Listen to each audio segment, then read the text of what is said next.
Assalamualaikum dan salam sejahtera. Saya pembentang pertama dari kumpulan 7 iaitu Nur Shazri binti Azman. Pada hari ini saya akan membuat pembentangan berkaitan kesepakatan politik dalam menyatu padukan kaum di Malaysia. Seterusnya, ini adalah perakuan pelajar dan pendahuluan bagi tajuk ini.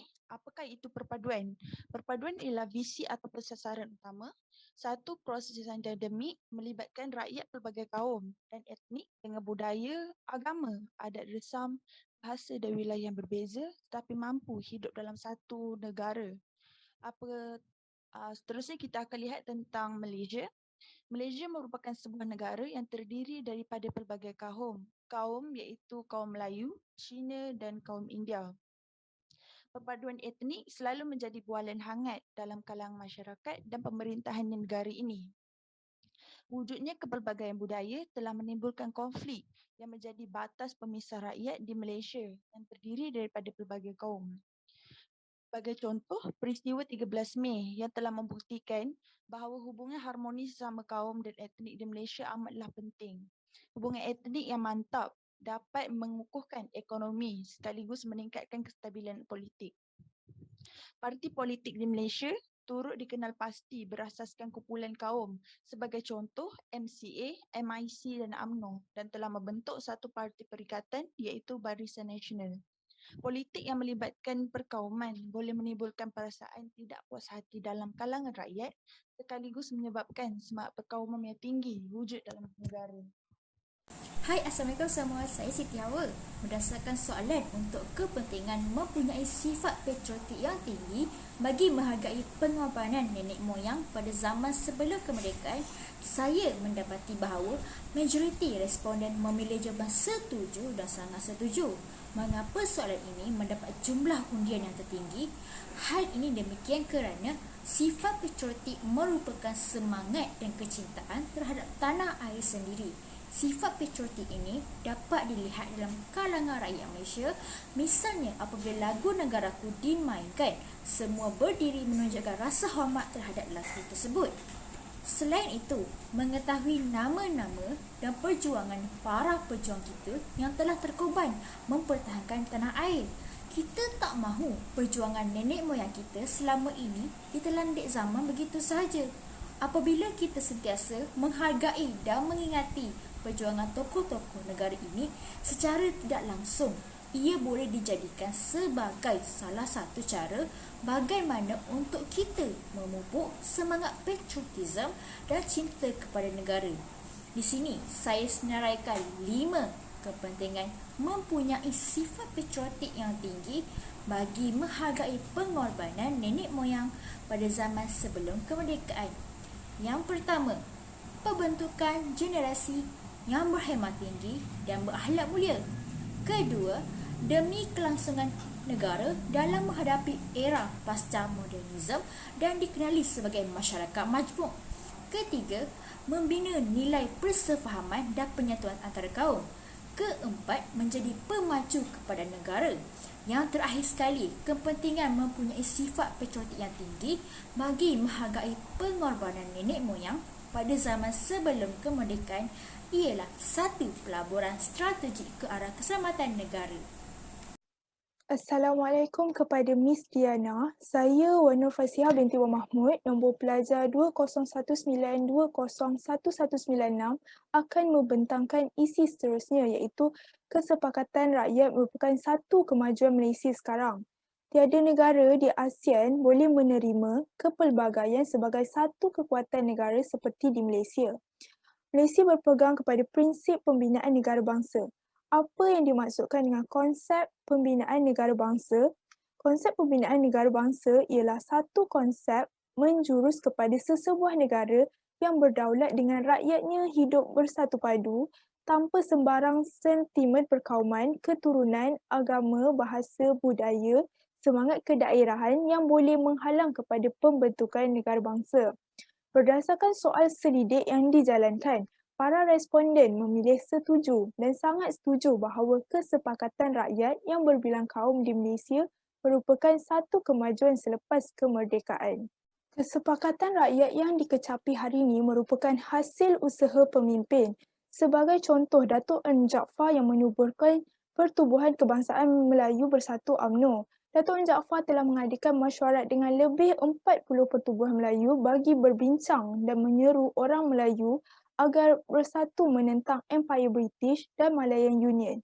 Selain itu, Tun Dr. Mahathir menganjurkan Kongres Maruah Melayu dan Datuk Seri Abdul Hadi Awang menubuhkan Muafakat Nasional. Tujuan utama penubuhan dan anjuran ini adalah sebagai menyemai benih perpaduan dalam kalangan orang Melayu tanpa sedikit pun berniat untuk meminggirkan kaum-kaum lain. Namun, terdapat juga cabaran yang mampu memecah belahkan perpaduan agama dan bangsa serta mencemar institusi raja yang boleh menghancurkan keamanan negara. Cabarannya ialah wujud pelbagai medium canggih yang dapat menyebarkan berita secara terus seperti laman sosial Facebook, Instagram dan Twitter. Medium-medium ini jika disalahguna akan menjadi bahan yang dapat menghancurkan perpaduan masyarakat. Selain itu, budaya moden dalam kalangan rakyat Malaysia yang dibina melalui perubahan sosial dan transformasi masyarakat juga antara cabaran dalam mengekalkan perpaduan masyarakat. Walaupun wujudnya kepelbagaian bangsa, rakyat masih berbangga dengan identiti etnik masing-masing berteraskan ruang sivik yang semakin melebar dengan mengutamakan kestabilan, kemajuan, keadilan, keterangkuman, kebebasan hak dan demokrasi. Assalamualaikum, nama saya Nurul Nabilah dan saya akan sambung kepada perbentangan yang seterusnya, iaitu Malaysia perlu mengamalkan konsep wasatiyah untuk memastikan keharmonian masyarakat. Sebelum tu, apa maksud wasatiyah sebenarnya? Wasatiyah merupakan perkataan bahasa Arab yang bermaksud tengah, pusat dan seimbang. Tetapi dalam konteks kesepakatan politik dalam menyatupadukan kaum di Malaysia, wasatiyah bukan sahaja bermaksud sama rata, tetapi pendekatan berteraskan kasih sayang, kesejahteraan dan perpaduan yang dikongsi bersama. Seperti yang kita tahu, negara kita Islam ialah agama persekutuan, tetapi penganut lain boleh mengamalkan agamanya masing-masing. Dan penerimaan seperti ini adalah amalan yang telah dilakukan oleh Rasulullah SAW dan sahabat baginda ketika piagam Madinah, iaitu orang Islam dan bukan Islam dapat hidup bersama dan setiap orang menikmati hak masing-masing.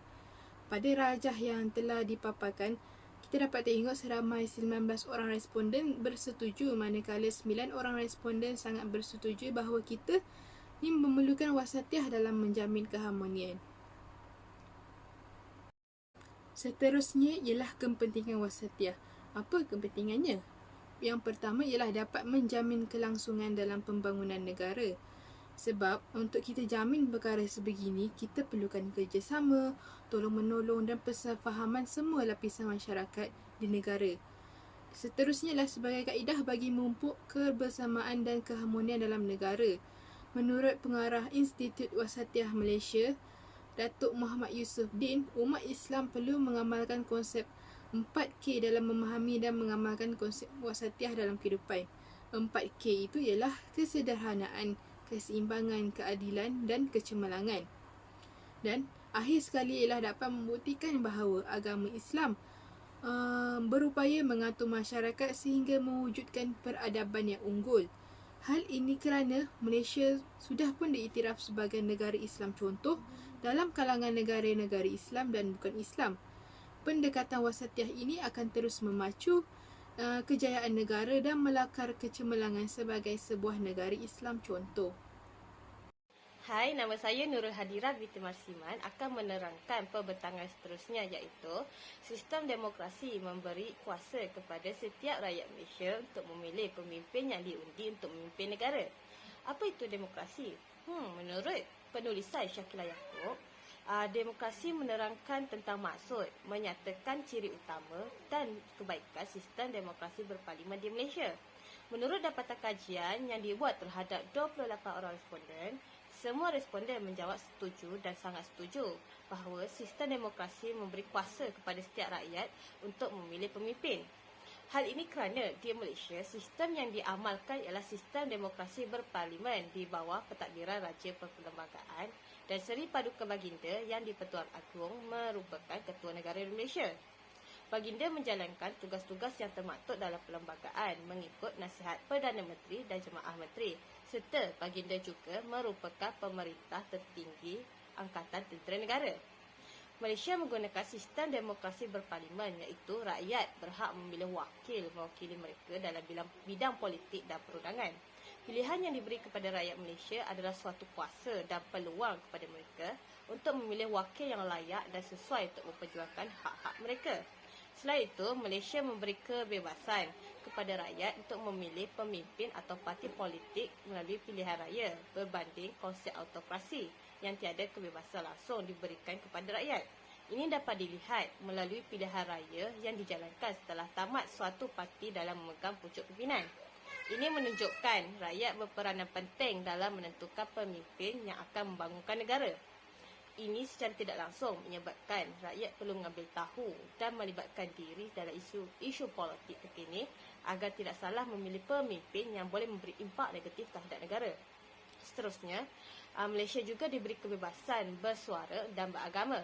Perkara ini dinyatakan di dalam perkara 10.1.A Perlembagaan Persekutuan yang menyatakan setiap warga negara mempunyai kebebasan bersuara, manakala kebebasan beragama disebut di dalam perkara 3.1 yang menyatakan Islam ialah agama rasmi. Namun, agama-agama lain masih boleh diamalkan dengan aman dan damai. Rakyat di Malaysia mampu menyuarakan pendapat berkenaan suatu isu yang terjadi dengan menggunakan saluran dan cara yang betul. Di samping itu, dengan adanya pentadbiran raja berperlembagaan, konsep ini dapat mengimbangkan kuasa yang ada pada kerajaan. Konsep ini juga berketepatan dengan pengasingan kuasa yang merupakan antara ciri demokrasi.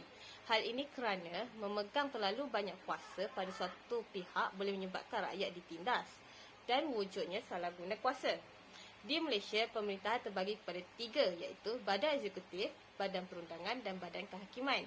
Walaupun setiap badan mempunyai tanggungjawab yang berbeza, namun pertindaihan kuasa masih tetap wujud.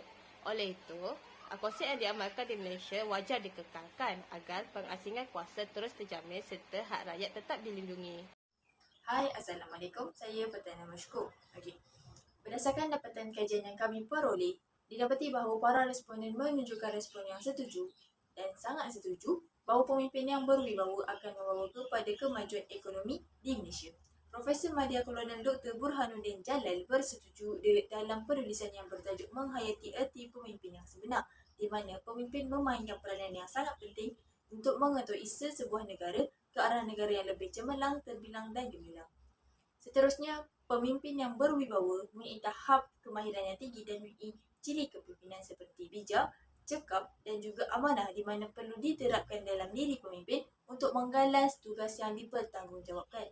Tambahan lagi, pemimpin yang berwibawa akan mengutamakan hal ehwal rakyat berbanding kepentingan peribadi. Hal ini disebabkan oleh sikap bertanggungjawab. Kita dapat lihat di mana dengan meletakkan kepentingan rakyat sebagai kepentingan utama, pemimpin dapat membuat sesuatu keputusan yang memberi manfaat kepada umum. Hal ini berketepatan dalam konsep siasatul dunia, iaitu salah satu konsep Islam.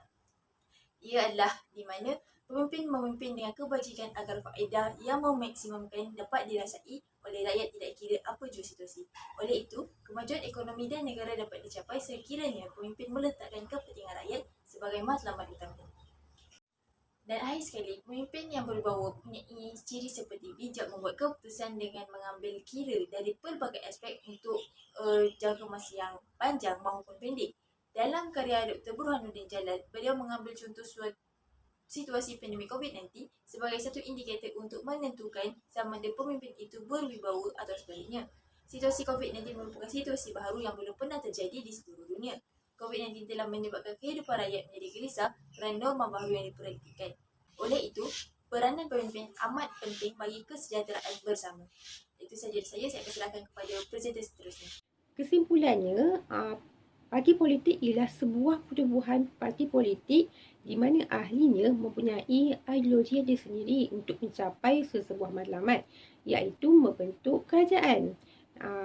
Pelbagai ahli di Malaysia juga telah merancangkan lagi suasana politik di Malaysia dan berdasarkan kedua objektif yang telah dibincang, kebijaksanaan pemimpin telah membawa kepada perpaduan negara.